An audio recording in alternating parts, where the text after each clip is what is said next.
तू ही रे माझा मितवा या मालिकेच्या येणाऱ्या भागामध्ये धमाकेदार असा ट्विस्ट येणार आहे। तर प्रेक्षकांनो, इथे आता अर्णव ईश्वरी पुन्हा लग्न करणार आहेत। पुन्हा लग्न करून इथे आता सुखी संसाराला आणि आपल्या आयुष्याला नवीन सुरुवात करणार आहेत। त्याचबरोबर प्रेक्षकांनो, एकाच मंडपामध्ये नम्रता आणि आकाश, अर्णव आणि ईश्वरी हे आता सगळेजण लग्न करणार आहेत। आकाश आणि नम्रताचं लग्न होताच ते दोघेजण जोमात, तर इथे वल्लरी कोमातच गेलेली असते। त्यांच्या लग्नाला विरोध करून करून शेवटीला इथे आकाश आणि नम्रता एकत्र आलेले असतात। नियतीने त्यांची लग्नगाठ ही आता बांधलेली असते। तर प्रेक्षकांनो, येणाऱ्या भागामध्ये कशा पद्धतीने या गोष्टी पुढे घडत जातात आपण सविस्तरपणे बघूया। तर प्रेक्षकांनो, इथे आता अर्णव आणि ईश्वरी या दोघांनी स्वतःच्या जीवाची बाजी लावत धुमाळला पकडलेलं असतं। धुमाळकडून आता त्यांनी सत्य जाणून घेण्याचा प्रयत्न परिपूर्ण केलेला असतो। धुमाळ माहिती देत असताना अर्धवट माहिती दिल्यानंतर इथे धुमाळला वल्लरीने गोळी मारलेली असते। धुमाळ त्या बाईचं नाव सांगायच्या आधीच त्याला हॉस्पिटलला ॲडमिट करावं लागतं। पण इथे महत्त्वाची गोष्ट समजलेली असते। धुमाळने एक गोष्ट क्लिअर केलेली असते। त्याने आता इथे साक्ष दिलेली असते की सुप्रिया आणि रमाकांत या दोघांमध्ये कुठलंही चुकीचं नातं नव्हतं।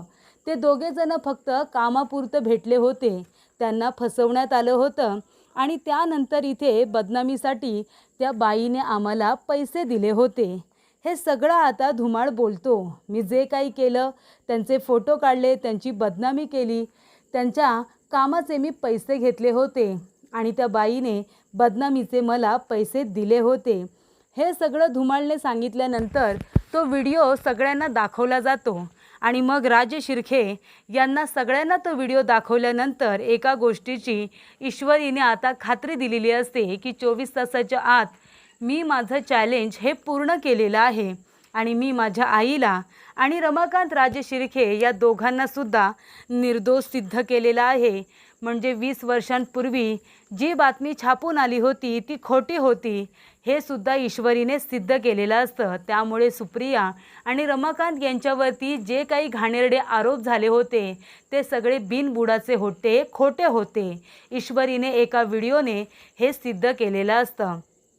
फक्त वल्लरीचं नाव सांगायच्या आधीच धुमाळला गोळी मारून त्याला हॉस्पिटलला पाठवलेलं असतं। पण जेव्हा कधी धुमाळ शुद्धीवरती येईल तेव्हा तो त्या बाईचं नाव नक्कीच सांगेल। पण तात्पुरतं का होईना सुप्रियावरती लागलेले लांछन हे आता दूर झालेले असते। 20 वर्षांपूर्वी जे घडलं होतं ना, त्याचे पडसाद वर्तमानावरती सुद्धा त्यांच्या पडले होते आणि त्यामुळे त्यांना जगणं हे अशक्य झालं होतं, असह्य झालं होतं। आपल्या मनावरती एखाद्या गोष्टीचं दडपण असेल तर ते जगणंसुद्धा नकोसं वाटायला लागतं। तशी अवस्था रमाकांत आणि सुप्रिया दोघांची झालेली असते आणि त्यामुळे प्रेक्षकांनो, ईश्वरीने आता ती गोष्ट मनावरती घेत सुप्रिया आणि रमाकांत यांना खूपच हुशारीने निर्दोष सिद्ध केलेलं असतं। त्यामुळे घरातलं वातावरण थोडं खेळीमेळीचं झालेलं असतं। वल्लरी म्हणते की चला, निदान त्या बाईचं नाव जरी कळलं नसलं तरीसुद्धा हे दोघेजण निर्दोष सिद्ध झाले ते सुद्धा व्हायला नको होतं। पण माझं नाव घेतलं नाही ना कुठेही, ते जास्त बरं झालं। धुमाळ, हॉस्पिटलला आहेस ना तू, तिथूनसुद्धा तुझा काटा काढते बघच, असं वल्लरीसुद्धा म्हणत असते। त्यानंतर सगळ्या गोष्टी आता व्यवस्थित सुरळीत असतात। रमाकांतबद्दलचा अर्णवच्या मनातला राग अजूनही गेलेला नसतो। पण ईश्वरी अर्णवला म्हणते की तुम्ही आता तुमच्या बाबाबरोबर नीट वागा। तेव्हा इथे अर्णव म्हणतो की ते जरी निर्दोष सिद्ध झाले असले ना तरीसुद्धा ते आमचे गुन्हेगार आहेत। ती म्हणते कसं काय? 20 वर्षांपासून तुम्ही जे सहन केलं ते त्यांनीसुद्धा सहन केलं ना। तुमचे हाल झाले म्हणून ते काय आनंदात राहिले का? त्यांनासुद्धा खूप जास्त त्रास सहन करावा लागला। अर्णव म्हणतो आईने सुसाईड केली, त्यांच्यावरती आरोप झाले, ते निघून गेले, आम्हाला एकटं सोडून गेले, आम्ही रस्त्यावरती आलो, आम्ही जगतोय की मरतोय हे सुद्धा ह्या माणसाने बघू नये। तो राग माझ्या मनातला कधीही जाणार नाही। ईश्वरी अर्णवला समजवत असते की झालं गेलं सगळं विसरून जा। तुमच्या वडिलांचं वय झालंय, म्हातारपणामध्ये त्यांना आता ताण देऊ नका, त्यांना त्रास देऊ नका। पण अर्णव तिला म्हणतो, तू त्याच विषयावरती बोलू नकोस. आधीच तुझी तब्येत ठीक नाही आहे, तुझ्या हाताला लागलं आहे. त्यामुळे मला तिसऱ्या व्यक्तीमुळे आपल्यामध्ये आता भांडण नको आहे. कारण सॉरी, जेव्हा मला या दोघांबद्दल कळलं तेव्हा मी तुलासुद्धा वाटेल तसं बोललो, तुझा रागराग केला, तुझा तिरस्कार केला, आपलं नातंसुद्धा मी संपवायला निघालो होतो. पण आता मला हे सगळं नको आहे. आता मला तुझ्याबरोबर भांडायचं नाही आहे, मला त्या आठवणी काढून तुला रडवायचं नाही आहे, मला फक्त तुला आता नीट सांभाळायचं आहे. हे ऐकून ईश्वरीला खूप जास्त आनंद होतो. ईश्वरी आता त्याच्या बोलण्यामुळे इम्प्रेस होते, त्याला घट्ट मिठी मारते. आणि त्यानंतर प्रेक्षकांनो, इथे आता पाणीपुरीचा बेत असतो. आजीने सगळ्यांसाठी पाणीपुरी केलेली असते. रमाकांत काका आणि सुप्रिया निर्दोष सिद्ध झालेले असतात. म्हणजे 20 वर्षांपूर्वी जे काही घाणेरडं कृत्य या लोकांनी घडून आणलं होतं त्याच्यामध्ये विनाकारण ते लोक फसलेले असतात. ही गोष्ट सगळ्यांना कळल्यानंतर घरातलं वातावरण काय एकदम आनंदीमय झालेलं असतं. म्हणून आजीने सगळ्यांसाठी स्वतःच्या हाताने पाणीपुरीचा बेत आखलेला असतो आणि सगळेजण पाणीपुरी खातात, तृप्त होतात. आणि तेव्हाच इथे आकाश आपली मनातली गोष्ट ईश्वरीला बोलून दाखवतो. ईश्वरीला आकाश म्हणतो की ईश्वरी, तू माझी वहिनी पण आहेस, पण तू माझी मेहुणीसुद्धा आहेस. त्यामुळे मला असं वाटतं की तू आता माझ्या आणि माझ्या होणाऱ्या बायकोकडे लक्ष द्यावं. माझं आणि नम्रताच्या लग्नाविषयी तू घरामध्ये बोलावं आणि लवकरात लवकर आमचं लग्न व्हावं. ईश्वरी म्हणते, नक्कीच, मी नक्कीच बोलणार आहे तुमच्याबद्दल. आणि मग उद्याच्या उद्याच मी बोलते. काय घरातले लोक बोलत आहेत हे तरी आपल्याला कळेल ना. तेव्हा इथे लगेचच आकाश म्हणतो, ठीक आहे, तू उद्याच बोला, कारण आता आम्हाला पण लग्न करू दे. साखरपुडा होऊन खूप दिवस झाले. आता घरातलं वातावरण छान आहे, सगळेजण नीट आहेत, तर बोलून घे. उगाच काहीतरी घडेल, काहीतरी पुन्हा वातावरण गढूळ होईल आणि मग आमचं लग्न पोस्टपोन करतात. काही झालं तरी आमचं लग्न पोस्टपोन होतं, ते मला आता नको आहे. तेव्हा इथे आता ईश्वरी म्हणते, भाऊजी तुम्ही काळजीच करू नका, मी आता बोलते त्यांच्याबरोबर, तुमचं लग्न नक्की होणार. तेव्हा आकाशला खूप बरं वाटतं. तेवढ्यातच इथे सुप्रियाचा फोन आलेला असतो. सुप्रियाचं आता एक नवस केलेला असतो की माझ्यावरचे आरोप हे आता बाजूला झाले, हे सुद्धा बरे झाले, तर मी अक्कलकोटला जाईन आणि 1 महिना मी देवाची सेवा करेन, असं तिने नवस केलेला असतो. मग आता ती निर्दोष सिद्ध झालेली असते आणि आता संजय काकासुद्धा बरे झालेले असतात. मग ती अक्कलकोटला जाऊन 1 महिनाभर ती देवाची सेवा करणार असते. तेव्हा इथे नम्रताला ती एकटी कशी सोडून जाणार, कारण का शुभंकरचं बिहेवियर खूपच जास्त विचित्र असतं. त्यामुळे सुप्रिया त्याच्याबरोबर नम्रताला ठेवून जायला घाबरत असते. ती म्हणत असते की आणि दोघांनाच ठेवून जाणं हे योग्यसुद्धा वाटत नाही ना, मग काय करायचं. नम्रता म्हणते की मी नीट राहीन, तू नको काळजी करू, किचन क्लाउडसुद्धा आहे ना, त्याच्याकडे सुद्धा मला लक्ष द्यायचं आहे, त्यामुळे तू जा, मी राहीन नीट. पण इथे सुप्रियाला काळजी वाटत असते. ती इशूला फोन करते आणि म्हणते, इशू अगं मी आणि बाबा उद्या अक्कलकोटला जायचं म्हणतोय, 1 महिना आम्हाला देवाची सेवा करायची आहे, असं मी नवस बोलले होते, पण नमूला एकटीला कशी ठेवायची गं. तेव्हा ईश्वरी म्हणते की आई, नमूताईला एकटी कशी ठेवणार आणि शुभूचं काय. तेव्हा ती म्हणते, अगं शुभंकर आणि नमूला एकटं असं ठेवून जाणं मला पण योग्य नाही वाटत. तेव्हा ईश्वरी म्हणते, बरं काहीच हरकत नाही, मी एक काम करते, नमूताईला इकडे घेऊन येते, मग तर चालेल ना, आणि शुभूला जाऊ तिकडे डबा वगैरे घेऊन. तेव्हा इथे सुप्रिया म्हणते की काहीच प्रॉब्लेम नाही आहे, नम्रताला तिथे ठेवलं तर काही अडचण होणार नाही ना. आकाश म्हणतो, नाही नाही काही प्रॉब्लेम नाही आहे, नम्रता राहील इथे, पण तिला एकटीला तिथे नको. तेव्हा इथे आता ईश्वरी म्हणते की ठीक आहे, तू एक काम कर, उद्या तू जाताना मला कॉल कर, मी नमूताईला इकडे घेऊन येईन, तिथे तिला एकटीला नको. तेव्हा सुप्रिया ही आता जाणार असते अक्कलकोटला. दुसऱ्याच दिवशी ईश्वरी आकाशला सांगते घडलेला प्रकार की आता नमूताईला आपण इकडे आणूया, 1 महिनाभर ती एकटी कशी राहणार, ते योग्य नाही वाटत. तेव्हा आकाश म्हणतो, ठीक आहे, आपण उद्याच जाऊ आणि नम्रताला इकडे घेऊन येऊ. तेव्हा इथे ईश्वरी म्हणते की तेव्हा मी घरामध्ये तुमच्या लग्नाचाही विषय काढते, लग्न करूनच नमूताईला इकडं आणलं असतं तर जास्त बरं झालं असतं नाही का. तेव्हा आकाशला खूपच आनंद होतो. ते जर शक्य होणार असेल तर चांगलीच गोष्ट आहे. तेव्हा ईश्वरी आपल्या घरातल्या लोकांबरोबर बोलते.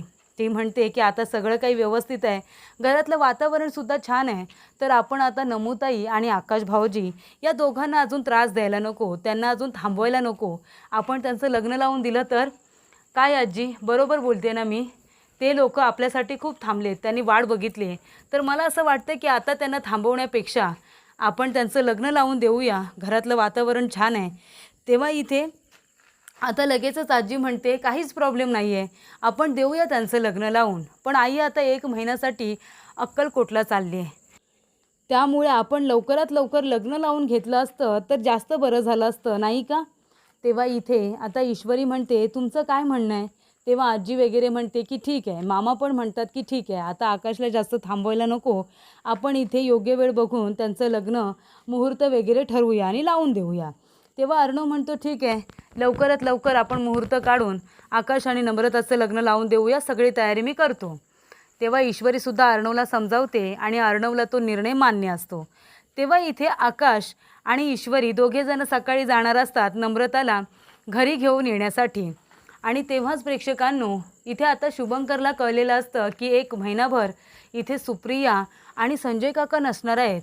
तेव्हा हा शुभंकर विचित्रच वागत असतो. तो म्हणत असतो, ऐकतेस ना नमुडे, अगं 1 महिनाभर आता तुझे आईबाबा नसणार आहेत. आपण दोघेजणं छान आपला सुखी संसार सुरू करू, चालेल ना तुला? तेव्हा इथे शुभंकरचं हे विचित्र वागणं अजूनपर्यंतही लक्षात आलेलं नसतं. पण प्रेक्षकांनो, काय होतं, शुभंकर इथे आता नम्रताकडे बघत असतो रागाने, ते सुद्धा दारामध्ये उभं राहून. कारण का, ईश्वरी आणि इथे आकाश दोघेजणं नम्रताला घेण्यासाठी येत असतात आणि नम्रतासुद्धा छान तयार होऊन जात असते. ते आता शुभंकरला कळलेलं असतं आणि त्याला राग आलेला असतो. तो रागाने इथे नमूकडे बघत असतो. तेव्हा इथे सुप्रिया म्हणते, काय रे शुभंकर, काय बघतोयस? तो म्हणतो, काही नाही, नमुडी चालली आहे तिकडे, आकाशच्या घरी चालली आहे ना, मग मी इथे एकटं कसं राहणार? ती म्हणते, मग काय करतोयस तू, तुझ्या गावी जातोयस का? तो म्हणतो, काय, मी 1 महिन्यासाठी घरी जाऊ, माझा जॉब आहे ना इथे. ती म्हणते, मग ठीक आहे, तू राहा इथे, तुला इशू कुणीतरी तिकडून डबा पाठवत जाईल. पण आता मी नमूला इथे ठेवणार नाही आहे, तिला मी ईश्वरीबरोबर घरी पाठवणार आहे. या गोष्टीचा आता राग आलेला असतो शुभंकरला. आणि त्यानंतर प्रेक्षकांनो, इथे आता सुप्रिया बाहेर गेल्यानंतर शुभंकर तिला अडवण्याचा प्रयत्न करत असतो. म्हणत असतो, तू कुठेही जायचं नाही. तेव्हा तिला खूप जास्त राग येतो. ईश्वरी आलेली असते, ती आता शुभंकरच्या रूममध्ये जाते. बघते तर काय, सगळीकडे नम्रताचे फोटोज लागलेले असतात, सगळीकडे रक्त वगैरे लागलेलं असतं. तेव्हा इथे ईश्वरीच्या काही गोष्टी लक्षात येतात. याचा अर्थ शुभूला नमूताई आवडते ही गोष्ट तिला समजते आणि तो खूपच जास्त वेड्यासारखं प्रेम करतो हे सुद्धा तिला समजलेलं असतं. तेव्हा ईश्वरी हा संपूर्ण प्रकार आपल्या आईला आणि अर्णवला दोघांनासुद्धा सांगते. तेव्हा सुप्रिया म्हणते की माझ्यासुद्धा ही गोष्ट लक्षात आली आहे. ईश्वरी म्हणते, आई, अक्कलकोटला तू आत्ता जाऊ नको, अक्कलकोटला तू काही दिवसानंतर जा. तेव्हा देवाची पूजा तू नंतरही करू शकतेस, पण आधी आपल्या नमूताईकडे आपण लक्ष दिलं पाहिजे असं मला वाटतं. तेव्हा इथे आजी आता लग्नाचा मुहूर्त काढते. 2-3 दिवसानंतरचाच मुहूर्त असतो. त्यामुळे इथे हळद, संगीत, लग्न या सगळ्या गोष्टी व्यवस्थितरित्या होत असतात.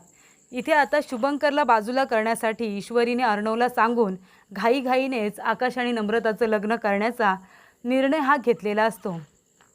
तेव्हा इथे आता ईश्वरी म्हणत असते, मी काय म्हणते अर्णव सर, आता आकाश जिजू आणि त्याचबरोबर आकाश भाऊजी आणि नमूताई यांचं तर लग्न होणारच आहे, पण मला असं वाटतं त्याच लग्न मंडपामध्ये आपण दोघांनीसुद्धा लग्न केलं तर. तेव्हा अर्णव म्हणतो, का, आपलं लग्न तर झालं आहे ना? ईश्वरी म्हणते, झालं आहे, पण तेव्हा आम्ही मनापासून लग्न केलं नव्हतं ना. मी माझ्या बाबांसाठी लग्नाला होकार दिला होता, पण आता मला स्वतःच्या मनाने आयुष्यभरासाठी तुमच्याबरोबर लग्न करायचं आहे, मला 7 फेरे घ्यायचं आहे. तर मी तुमच्याशी लग्न करू का? पुन्हा एकदा अर्णव राजे शिर्के, तुम्ही माझ्याबरोबर लग्न कराल का? तेव्हा अर्णव म्हणतो, तेव्हासुद्धा मी लग्न केलंच होतं आणि आता 7 जन्मासाठी आपण एकत्र चालू आहे. तेव्हा तू कधीही म्हण, मी पुन्हा पुन्हा तुझ्याबरोबर लग्न करेन. ईश्वरी म्हणते, ठीक आहे, तुमची काही हरकत नसेल तर आपण इथे आता यांच्याबरोबरच लग्न करूया.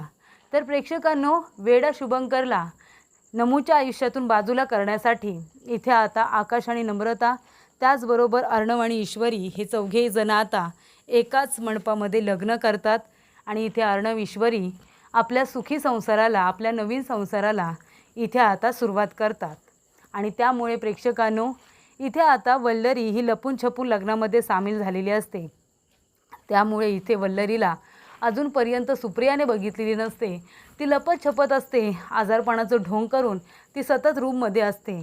आणि शेवटीला इथे आकाश आणि नम्रता एकत्र येतात. आकाश नम्रता छानपैकी लग्न करून एकमेकांसोबत अगदी आनंदाने राहतात. ते दोघेजण जोमात असतात. तर वल्लरी इथे त्यांचं लग्न झालेलं बघून स्वतः कोमातच गेलेली असते. कारण का, नम्रताला तिचा नकार असतो, पण शेवटीला आकाशने मात्र आपला शब्द पूर्ण करत इथे आता तिच्याबरोबरच लग्न केलेलं असतं. त्यामुळे इथे अर्णव ईश्वरी, आकाश नम्रता दोघांची सुद्धा इथे धूमधडाक्यात लग्न हे लावून दिलेली असतात.